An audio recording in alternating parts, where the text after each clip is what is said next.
आऊज़ु बिल्लाहि मिनश शैतानिर रजीम। बिस्मिल्लाहिर्रहमानिर्रहीम। अल्लाहुम्मा सल्लि अला सय्यदना मौलाना मुहम्मदिन व अला आलिहि व सहबिही व बारिक वसल्लम।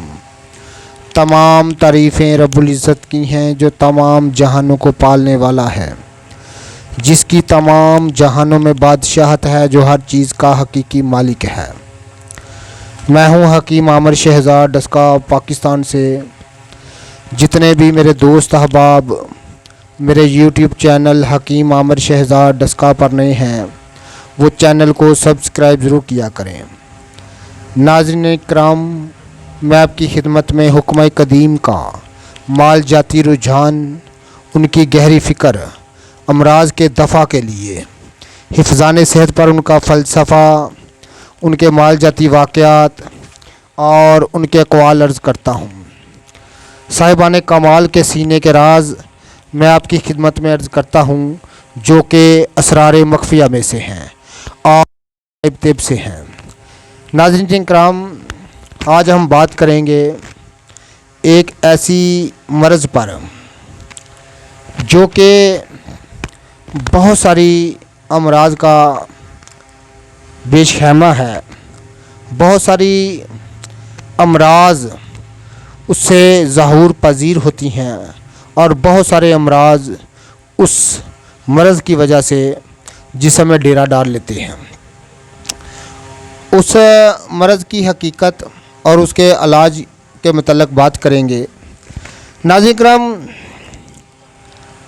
ज़ियाबीतस, जिसको आम मशहूर नाम है शुगर।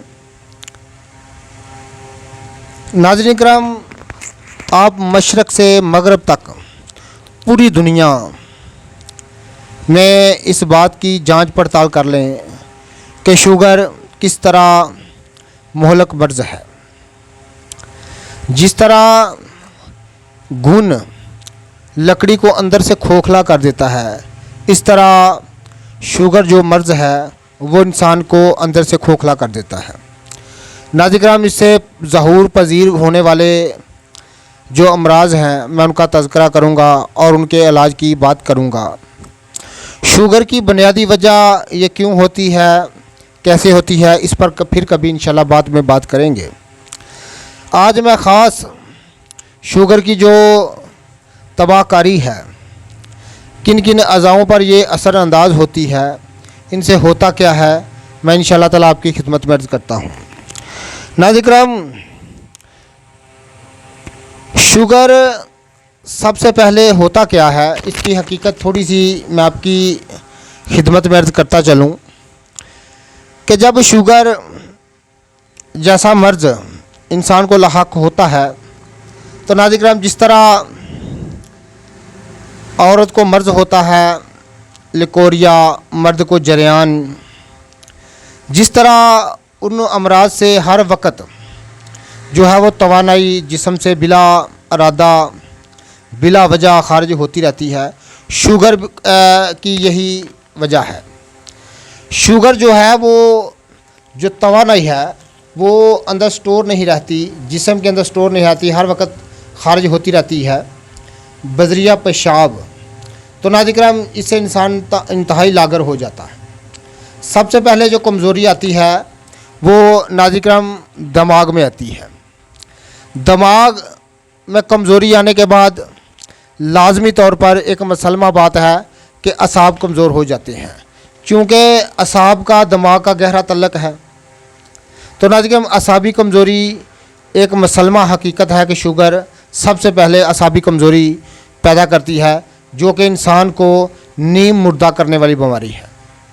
आधा ज़िंदा आधा मुर्दा इस बीमारी में इंसान रहता है। इससे आगे ज़्यादा चलकर अगर मसला बन जाए, फाले लकवा भी इससे आर्ज़ा हो सकता है। तो नाज़रीन इकराम, दूसरी जो बड़ी बात है वो इसमें यह है कि कल्ब की कमज़ोरी बराए कल्ब, यानी दिल की कमज़ोरी, दिल का धड़कन का तेज़ हो जाना, दिल का डूबना, खुफकान, ये अमराज जो हैं ये शुगर की देन है।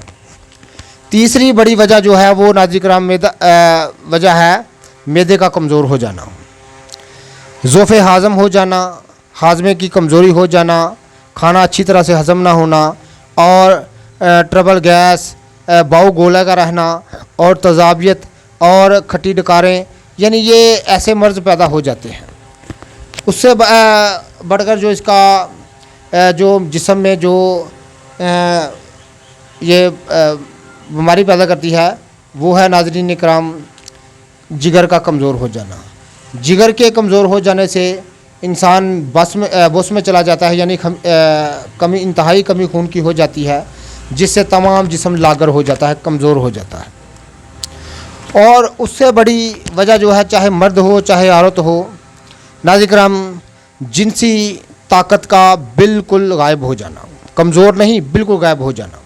इस मर्ज़ से नाज़रीन किराम मर्दाना ताकत इस तरह गायब होती है जिस तरह के जिस्म में कभी ताकत थी ही नहीं। तो नाज़रीन किराम बहुत ज़्यादा ताकत का घट जाना या बिल्कुल ख़त्म हो जाना ये एक मुसलमा बात है। और गुर्दे और मसाने का कमज़ोर हो जाना, नाज़रीन किराम बार बार पेशाब आना और अमराज़ गुर्दा में मुब्तला हो जाना, पथरियाँ बनना, नाज़रीन किराम ये ऐसे मर्ज़ हैं जो कि शुगर की वजह से हैं। इसको दूर करने के लिए ख़ास एक मैं चीज़ आपकी खिदमत में आज अर्ज़ करने जा रहा हूँ। कुश्ता मुरक्कब बराए शुगर, और शुगर की वजह से जो तबाहकारियाँ हैं उनको दूर करने के लिए, शुगर की वजह से जो मनफी असरात हैं जिस्म में, उसको दूर करने के लिए एक लाजवाब चीज़ मैं आपकी खिदमत में अर्ज़ करने जा रहा हूँ। नाज़रीन इसके इस्तेमाल से सलसल बोल के लिए फ़िल वाक़या अक्सीर है। अलात बोल को बिलखासा तक़वियत देता है। जिन लोगों को पेशाब बार बार आए, प्यास ज़्यादा लगे, कम ख्वाबी, मुँह का जायका ख़राब, अज़ाए शिकनी यानी असाब का टूटना, लागरी जिस्म, ज़ोफ़े मसाना हो जाना, चलने फिरने से सर चकराए, सर में दर्द, तबीयत में बदमज़गी, हाथ पाँव में खुश्की और जलन और खशूनत, जिल्द मैदे में जलन, बेवक़्त बुढ़ापे का नज़ाउल, अज़ाए रिसा, कमज़ोर रखते मनी, सूरत नज़ाल का हो जाना, कमी बा की शिकायत का दिन ब दिन ज़्यादा होना, पेशाब में शक्कर आए वगैरह वगैरह, इन तमाम जो है वो अलामतों के लिए तीर बहदफ है। नाज़रीन किराम कली मुसफ़ा आपने लेनी है 5 तोला। कली एक दात है, आम पंसारियों से मिल जाती है, हर कोई जानता है। कली आपने लेनी है 5 तोला। सरब आपने लेना है 5 तोला, यानी सिक्का एक दात है, आपने ले लेनी है 5 तोला। दोनों को लहदा गर्म करके पगला के किसी कढ़ाई में, तो नाज़रीन किराम आप सरसों के तेल में इसको बजा देंगे तो ये साफ़ हो जाएंगे। 3 बजावे देने से ये बिल्कुल दात साफ़ हो जाती है। उसके बाद आपने करना क्या है, किसी कढ़ाई में इनको गला लें दोनों को एक साथ, और इसमें अक, एक पाको हिंद की मशहूर निबातात है अक, इसको हर कोई जानता है। इसकी जड़ आपने ताज़ा लेनी है। अक की जड़ जो है आपने बिल्कुल ताज़ा लेनी है, जो गालबन इंच 1.5 इंच मोटी हो। उसको कढ़ाई में फराते जाना है, इतना फराते जाना है तो नाज़रीन किराम हत्ता के दोनों चीज़ें जो हैं वो पाउडर हो जाएं, कुश्ता हो जाएं। तो जब ठंडा हो जाए तो किसी मलमल के कपड़े से दोनों को छान लें। छानने के बाद खरल में डाल लें। खरल में डालकर ऊपर शीर बरगद यानी बोहड़ का दूध इतना डालें कि दवाई तार हो जाए। 4 पहर बराबर ज़ोरदार हाथों से खरल करके, अगर इस दौरान दूध कम पड़ जाए थोड़ा सा और डाल दिया करें। तो नाज़रीन किराम आपने 20 सेर पुख्ता जो घर में उपले बनाए जाते हैं हाथों से, तो नाज़रीन किराम 20 सेर उपले की आप आंच में इसको फूंक देना है 2 प्यालों के अंदर रख के। 2 प्यालों के अंदर रख के हल्की सी कपड़ पट्टी करें और इसको 20 सेर उपलों की आंच में फूंक दें। फिर दोबारा निकालें और दोबारा खल में डालकर फिर शीर बरगद डालें। इसी तरह 4 पहर खल करके फिर आंच दें। फिर निकालें, फिर शीर बरगद, हत्ता के 3 आंच शीर बरगद में आपने इसकी दे देनी है। तो नाज़रीन किराम नहायत उम्दा कुश्ता बरामद होगा। खुराक 1 रत्ती से 3 रत्ती तक मस्का या बदाशा में रखकर आप खिलाएं। तो नाज़रीन, सुबह व शाम 2 रत्ती इसकी खुराक है। आप इसको जो है वो मस्का या बलाई में रख के दें, या इसको मजून जो है वो अगर सर्दी का मौसम हो तो लबीबा कबीर के साथ भी आप दे सकते हैं, मजून फलास्पा के साथ भी दे सकते हैं, दुआल मिस्क के साथ भी दे सकते हैं, और ख़मीरा अब्रेशन के साथ भी इसको आप इस्तेमाल कर सकते हैं या करा सकते हैं। नाज़रीन, ये वो चीज़ मैंने आज आपकी खिदमत में अर्ज़ की है जिसका ज़माना में तलाशी है, जो बहुत ही भयानक अमराज है उनको दूर करने के लिए एक सहल, एक सन्यासियाना राज मैंने आपकी खिदमत में अर्ज़ किया है।